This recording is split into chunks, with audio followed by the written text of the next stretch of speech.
Boa tarde, pessoal. Como muitos alunos não conseguiram comparecer na aula hoje, eu vou fazer um resumo rápido da aula, tá bom? Vai ser um vídeo curto para não tomar muito tempo de vocês.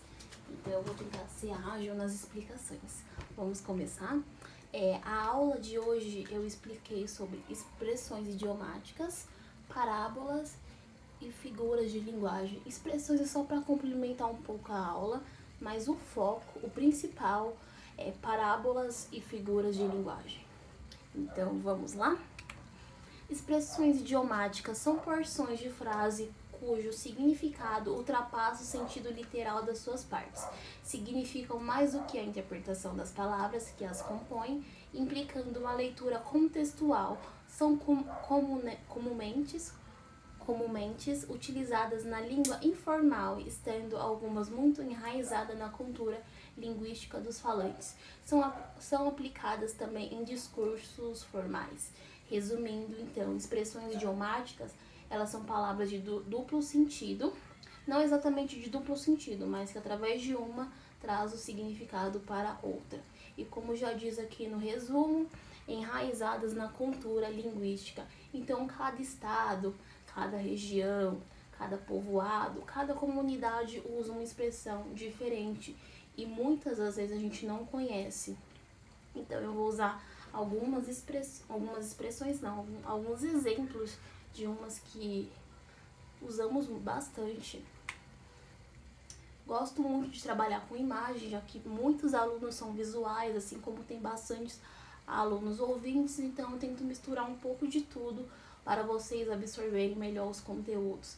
A primeira imagem é de um céu aberto e o segundo de um moço em uma floresta. Qual o significado? Céu aberto tem um significado de ao ar livre, uma expressão que usamos bastante. É um exemplo. Hoje eu quero fazer um piquenique ao céu aberto. Traduzindo, eu quero fazer um piquenique ao ar livre. Próximo, provavelmente vocês conhecem essa expressão, que é largar o barco, pular do barco. É quando algo não tem sucesso, quando você interrompe alguma ação, e o significado mais que se assemelhou com essa imagem foi esse never give up, que eu peguei na internet, que em inglês significa desistir. Então, desistir já é a resposta para essa expressão de pular do barco. Não deu certo, eu vou pular do barco. Não deu certo, eu vou desistir. Próxima.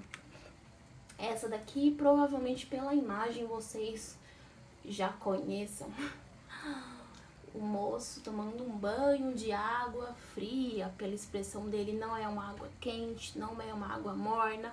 É quando você está desapontado com alguma coisa, não ocorreu como você esperava. Agora, o principal da aula, parábolas, que aqui tá parábola. Mas o que é parábola? O que são parábolas?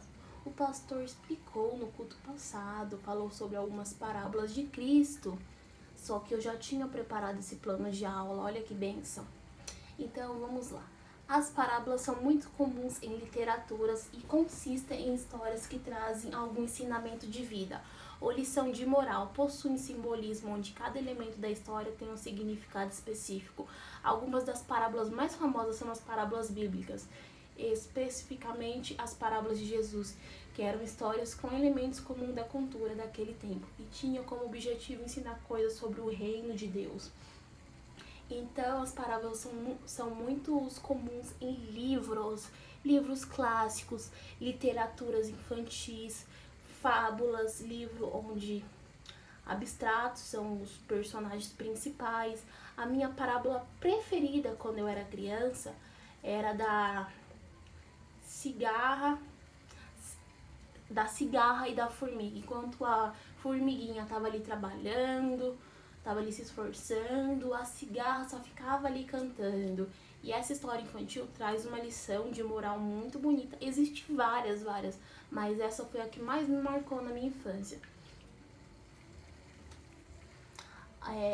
Aí você pergunta, mas por que, Pro, você está ensinando parábola? que isso tem a ver? As parábolas vai edificar muito o conhecimento bíblico de vocês. Vocês vão conseguir compreender melhor as escrituras. E além disso, quando vocês forem prestar algum vestibular, algum concurso público, dependendo da empresa, tem algumas que tem processo seletivo que cai bastante parábolas.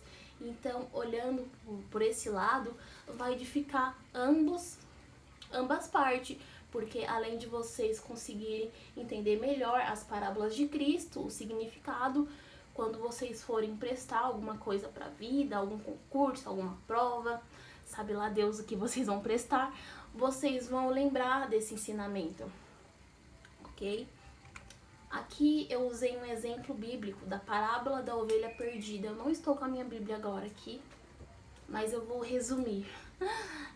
Fala sobre 99 ovelhas que tem no pasto, só que uma ovelha se perdeu. E Cristo insiste nessa ovelha perdida. Então isso ressalta, mostra o amor de Deus por nós, que nós somos insubstituíveis, por mais que existem milhares de pessoas, existem muitos, cada um tem a sua personalidade, mas ninguém é igual, sempre vai estar faltando um. É igual uma mãe que tem 10 filhos, mas se não tiver um filho ali presente, ela vai sentir falta, entendeu? Próximo. Aqui já tá dando um resumo do que eu expliquei, só que como a minha Bíblia é uma versão mais atual, mais moderna, não tem essa parte aqui, ó, então eu vou ler ela pra vocês. Digo a vocês que assim teremos mais alegria no céu por um pecador que se arrepende do que por 99 pessoas justas que não precisam de arrependimento. Então, ressaltando o que eu acabei de falar sobre a importância que temos para Cristo, que somos insubstituíveis. Ok? Aqui outro exemplo, olha, gravem bem o versículo para depois vocês lerem e me falar o que vocês entenderam, qual o ensinamento dessa palavra, tá bom? Agora vamos para figuras de linguagem. Na aula passada eu usei alguns exemplos e hoje vou dar continuidade. Existem várias. E por curiosidade, na Bíblia tem bastante também, viu? Tô começando a achar que Jesus fez letras. Então, vamos lá?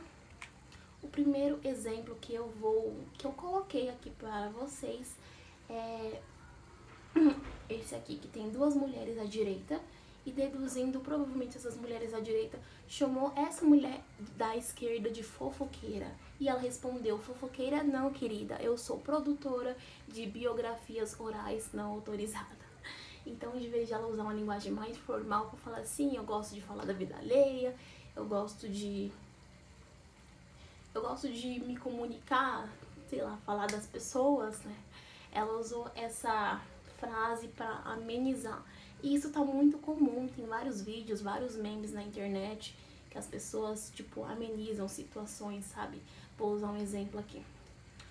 Ele foi morar com Deus. Eu poderia ser mais direta e falar assim, ele faleceu, ele veio a óbito. Mas eu tentei, sabe, não deixar muito pesada aquela expressão, deixar algo mais leve. Ele foi morar com Deus. Ele está no céu agora. Ele que acabou de bater no portão do céu. Um exemplo. Aqui outro, querido, estou pré-demitido. Não fale assim, vai chocar as crianças. Diga, estou de férias coletivas. Ela tentou pedir para ele usar uma expressão mais razoável, uma linguagem que as crianças não compreendam.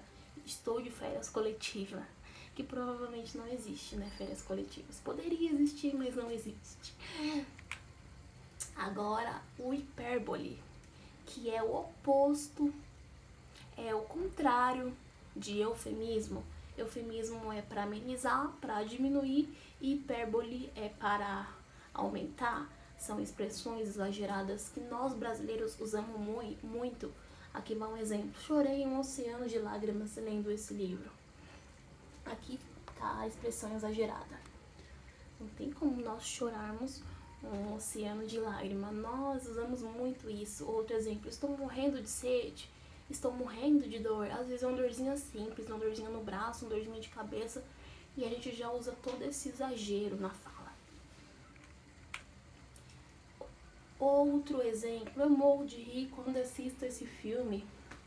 É uma forma de você dizer que você dá bastante risada, que é um filme divertido, um filme engraçado. Então é isso. Deixa eu ver se tem mais algum. E por hoje só. Eu espero que vocês tenham compreendido o ensino de parábolas, que são ensinamentos que dão lição de moral, comuns em livros infantis, em livros clássicos e principalmente na Bíblia. O eufemismo são expressões que usamos para amenizar, diminuir. Hipérbole, ao contrário, expressões exageradas, não exatamente dramática, porque dramática eu vou explicar na próxima aula. Então é isso, uma boa tarde, fiquem com Deus e tenham um ótimo sábado. Qualquer dúvida, estou à disposição.